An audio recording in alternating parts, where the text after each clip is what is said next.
pouvoir, quitte le pouvoir, je t'indique, quitte le pouvoir. Ça fait trop longtemps. Devant le Parlement ontarien, les Burundais vivant dans la région de l'Ontario au Canada ont manifesté samedi dernier 29 mars pour dénoncer l'absence de droits généralisés au Burundi et dire non à la violence politique perpétrée par le pouvoir en place.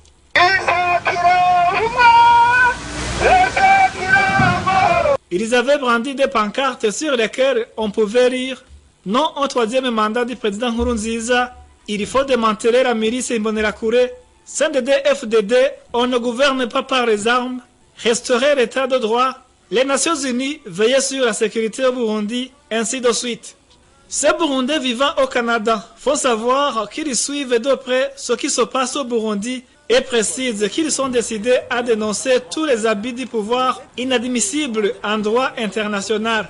La manifestation de ce samedi 29 mars 2014, ici à Toronto, rassemble les Burundais de la grande région métropolitaine de Toronto et des enfants, comme on dit. Nous nous sommes donné rendez-vous ici au siège du Parlement ontarien parce que nous en avons marre. Les Burundais vivant en Ontario suivent de très près ce qui se passe au Burundi, où le régime CNDD-FDD ne cesse de massacrer, arrêter injustement, persécuter, désapproprier les biens de gens innocents sous prétexte de restauration de la justice, emprisonnement des opposants politiques, tout un tas de mots inadmissibles en droit international, en droit criminel même burundais, mais qui se passent au vu et au su de la communauté internationale sans qu'elle lève le petit doigt. Ces manifestants de la diaspora burundaise ajoutent qu'ils vont continuer à manifester pour dénoncer avec la dernière énergie l'absence de droits généralisés au Burundi. Nous aurions aimé que ceci soit la dernière manifestation, mais visiblement, ce qui se passe au Burundi n'est pas prêt à cesser. Nous comprenons très bien que le souhait de tout le monde est que les exactions que nous venons d'énumérer et les autres qu'on n'a même pas touchées cessent immédiatement.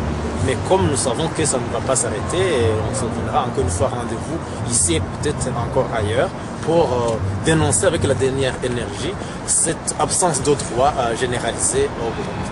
Vous saurez que les Burundais vivant aux États-Unis ont manifesté eux aussi à Washington DC devant la Maison Blanche pour exiger le respect des libertés publiques et dire non à la violence politique au Burundi.